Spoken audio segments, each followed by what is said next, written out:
Hello students, IIT brain में आप सभी का स्वागत। आज फिजिक्स की जिस प्रॉब्लम को हम लोग सॉल्व करने जा रहे हैं वो एसएस क्रोटो की प्रॉब्लम 1.4 है। तो पहले एक बार हम इस क्वेश्चन पर डिस्कस कर लेते हैं, उसके बाद इसको स्टार्ट करेंगे। यस, एक बार सुनिए। A point mass starts moving in a straight line with a constant acceleration a at the time t1 after the beginning of motion the acceleration changes sign. At time t1 acceleration changes sign remaining the same in magnitude. Determine the time t from the beginning of motion in which the point mass returns to the initial position. आपको वो time calculate करना है जिस पर ये point mass अपनी actual position में, जहां से इसने स्टार्ट किया था, वहीं पर वापस लौट आए। तो एक बार मैं डायग्राम से आपको समझाता हूं कि किस तरीके से इस प्रॉब्लम को आप सॉल्व कर पाएंगे। तो अगर की कंसेप्ट की बात करें तो जो प्रॉब्लम में दिया हुआ है उसे देखकर ये प्रॉब्लम ग्राफ बेस्ड प्रॉब्लम दिखाई देती है। इट मींस हम अगर इसका की कंसेप्ट लिखें तो हमें लिखना चाहिए based on kinematical graph. Based on kinematical graph. This problem is based on kinematical graph. अब कैसे इसे सॉल्व करेंगे, देखिए क्वेश्चन में जो डाटा गिवन है उसके हिसाब से अगर मैं इसको ड्रॉ करूं तो a point mass start moving in a straight line constant acceleration a। तो कांस्टेंट एक्सेलरेशन अगर है तो वेलोसिटी टाइम ग्राफ में ड्रॉ कर लेता हूं। वेलोसिटी टाइम ग्राफ से मुझे दो बेनिफिट है। इस ग्राफ का एरिया डिस्प्लेसमेंट देता है और इस ग्राफ का किसी पॉइंट पर खींचा गया टेंजेंट जो होता है, इस ग्राफ के किसी पॉइंट पर अगर हम टेंजेंट ड्रॉ करें तो एक्सेलरेशन भी मिल जाएगा। तो a point mass start moving in a straight line with a constant acceleration a। Constant acceleration a से मूव करता है, इट मींस वेलोसिटी टाइम में जो ग्राफ बनेगा वो एक स्ट्रेट लाइन ही होगा। तो ये कांस्टेंट एक्सेलरेशन से स्टार्ट कर रहा है पार्टिकल। मान लेते हैं ये जो थीटा है, इस थीटा की वैल्यू का टेंजेंट यही हमारा एक्सेलरेशन होता है, हमें पता है। वीटी ग्राफ में जो लाइन ड्रॉ की जाती है उस लाइन का स्लोप ही एक्सेलरेशन होता है। वेलोसिटी टाइम ग्राफ के प्लॉट का जो tan थीटा होता है वही एक्सेलरेशन होता है। तो point mass start moving in a straight line with a constant acceleration at time t1 after the beginning of motion the acceleration changes sign. t1 time पर एक्सेलरेशन का साइन चेंज होता है, remaining the same in magnitude. Yes, acceleration अपना sign change करता है लेकिन magnitude same रहता है। अब देखिए एक्सेलरेशन अगर साइन चेंज करता है और मैग्नीट्यूड सेम रहता है तो इट मींस सेम स्लोप का ग्राफ चाहिए, मगर पॉजिटिव डायरेक्शन से एक्यूट के बजाय ऑब्ट्यूज एंगल पे चाहिए। इट मींस जैसा ये ग्राफ है इसी जैसा स्लोप मेंटेन किया हुआ ग्राफ अपोजिट साइड अगर हम बना देते हैं तो आप समझ सकते हैं कि इस ग्राफ में जो अंदर तरफ से ये एंगल मेजर होगा ये थीटा होगा, लेकिन आपको मालूम है एंगल केवल पॉजिटिव डायरेक्शन से ही कंसीडर किया जाता है, तो ये पाई माइनस थीटा होगा। और क्लियरली आपको मैं बता दूं कि पॉजिटिव डायरेक्शन से मेजर किए गए एंगल का जब आप tan निकालेंगे तो इधर पे माइनस tan थीटा आएगा। It means acceleration is minus a। तो इस प्रकार अगर हम सेम स्लोप थीटा मेंटेन करें दोनों तरफ तो ये लाइन अगर एक्सेलरेशन को शो करेगी तो क्लियरली ये लाइन उतने ही मैग्नीट्यूड के ए नेगेटिव को शो करेगी, यानी रिटार्डेशन को शो करेगी। यहाँ पर रिटार्डेशन को ये बोला गया है कि एक्सेलरेशन चेंजेस इट्स साइन। आगे बोलता है determine the time t from the beginning of motion in which the point mass return to the initial position. अब देखिए जब पार्टिकल ए एक्सेलरेशन से ट्रैवल कर रहा था तो उसकी वेलोसिटी टॉप वैल्यू तक पहुंची और उसके बाद गिरते गिरते दोबारा वेलोसिटी जीरो तक आ गई। गिरते गिरते ये वेलोसिटी जीरो तक आई, एक बार मैं इसे ठीक कर दूं, वेलोसिटी जीरो तक आई।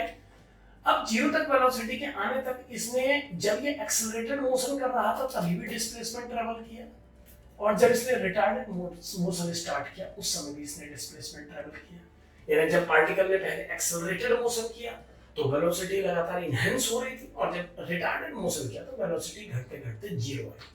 वेलोसिटी के जीरो आने तक पार्टिकल के मोशन का direction along the same line एक ही ओर था।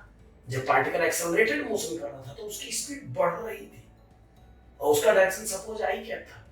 तो रिटार्डेशन का ये मतलब नहीं लगाएं कि जहां पर हमने बोला कि एक्सेलरेशन चेंजेस साइन, कई बार बच्चे उसी पोजीशन पे आके वेलोसिटी की डायरेक्शन पलटा देते हैं। वेलोसिटी की डायरेक्शन पलटाने को नहीं बोला गया है, आपसे बोला गया है acceleration changes sign. It means particle is moving continuously around same direction but with decreasing velocity now. पहले वेलोसिटी के बढ़ते हुए ऑर्डर में मूव करता हुआ आया और एक वेलोसिटी इस वैल्यू v0 लिख लेते हैं, v0 तक पहुंचते पहुंचते उसके एक्सेलरेशन ने अपना साइन चेंज कर दिया, तो वेलोसिटी ने गिरना शुरू कर दिया बट स्टिल चल अभी भी उसी डायरेक्शन में रहा है। यही वजह है कि इस दौरान भी इसका डिस्प्लेसमेंट पॉजिटिव था। अगर ग्राफ लाइन के ऊपर बन रहा है तो सपोज ये मींस पॉजिटिव है, अगर नीचे बनेगा तो नेगेटिव। तो अभी भी देखिए डिस्प्लेसमेंट पॉजिटिव, और जब वो रिटार्ड हो रहा था उस समय में डिस्प्लेसमेंट पॉजिटिव था। तो ये क्लियर है कि अगर ये t1 है तो डेफिनेटली ये 2t1 की पोजीशन है, क्योंकि जितना ये बेस होगा सिमेट्री से उतना ही ये बेस होगा।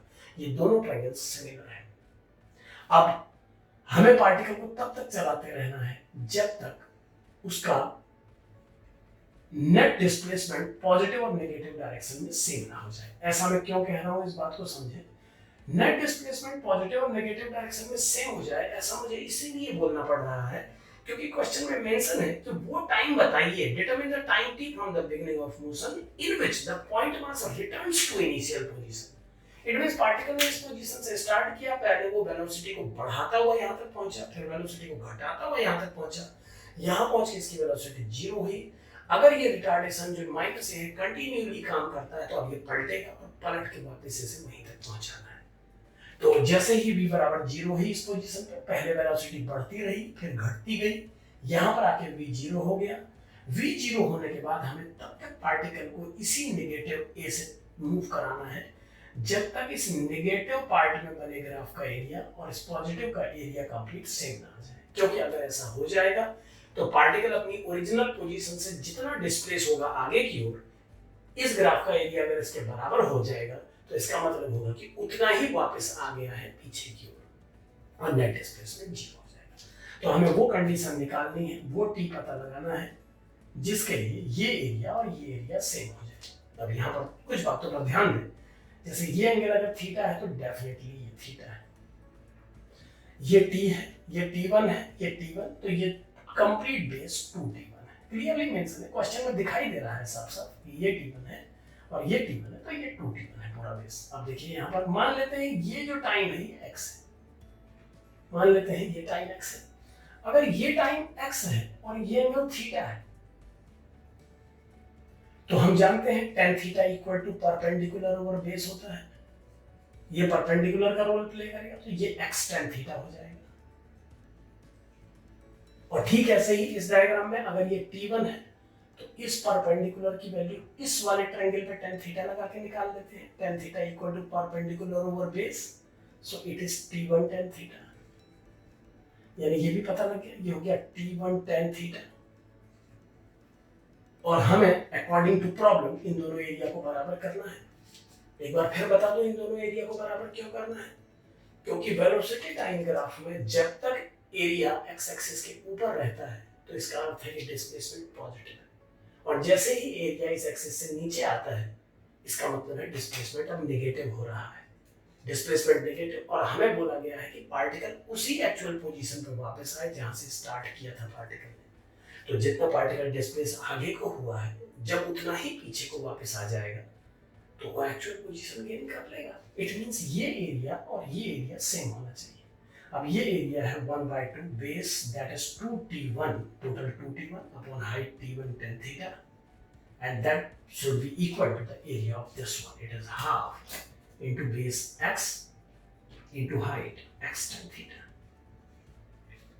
tan theta एक अननोन था लेकिन उसको मैंने फिर भी कंसीडर किया क्योंकि मैं देख पा रहा था कि बहुत आसानी से इसे कैंसिल किया जा सकता है दोनों तरफ से और इसकी वैल्यू की कोई रिक्वायरमेंट नहीं होगी प्रॉब्लम में।